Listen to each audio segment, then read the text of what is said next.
Hello साथीहरू, आज हामी प्याकेजिङ इन्टरभ्यूको बारेमा कुरा गर्नेछौँ। कस्तो क्वेसनहरू सोध्छ। प्याकेजिङमा दुईटा अप्सन हुन्छ। कति मान्छेहरूलाई direct as face to face हेर्ने बित्तिकै सिलेक्ट गरिरहेछ वा अन्य इन्ट्रोडक्सन कतिलाई इन्टरभ्यू लिन्छ। इन्टरभ्यू दिँदाखेरि सामान्य क्वेसनहरू सोध्छ, यस्तो हाई लेभल क्वेसन सोध्दैन। किनभने प्याकेजिङ भनेको नबोलिकन काम गर्ने हो, धेरै बोल्नु पनि पर्दैन यस्तो कामहरूमा। यसैले सामान्य क्वेसन सोध्छ। प्याकेजिङको बारेमा कसरी प्याक गर्ने, कस्तो स्टाम्प लगाउने, ड्यामेज भएर के कसो गर्ने, ड्यामेज प्रोडक्ट पायो के कसो गर्ने, यस्तो बारेमा सिम्पल क्वेसन सोध्छ।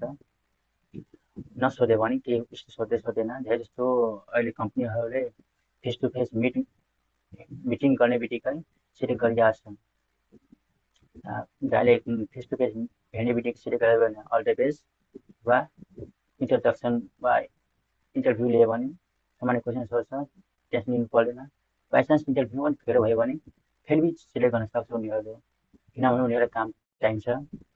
कामको लागि उनीहरूलाई मान्छे चाहिन्छ, उसैले मान्छे हिँड्नु पऱ्यो। मान्छे हेल्दी फिट भयो भने सिलेक्ट गर्छ उनीहरूले।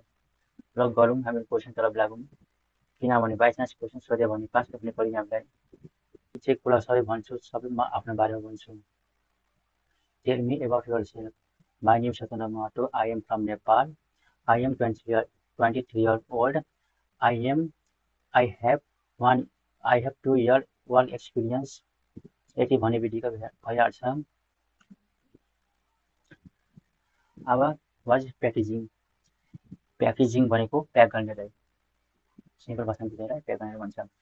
प्याकेजिङ मिन ल्यापिटिङ or coupling product to protect them for damage. फुट्ने ड्यामेजबाट बचाउनको लागि हामी कभर गर्छौँ, प्याकेजिङ भन्छ यसलाई। What is the packaging important? Packaging किन आवश्यकता छ? It product is protect to product and help in safe transportation and store. हामी पुर्याउनको लागि र स्टोर गर्नको लागि प्याकेजिङ छ। टाइप हामी गर्दाखेरि हामीलाई 3 प्रकारको हुन्छ। Permanently, secondary and third entry, 3 प्रकारको हुन्छ। भन्दा पनि भइहाल्यो। अब हामीलाई प्याकिङ गर्नमा के कस्तो लाग्छ? What material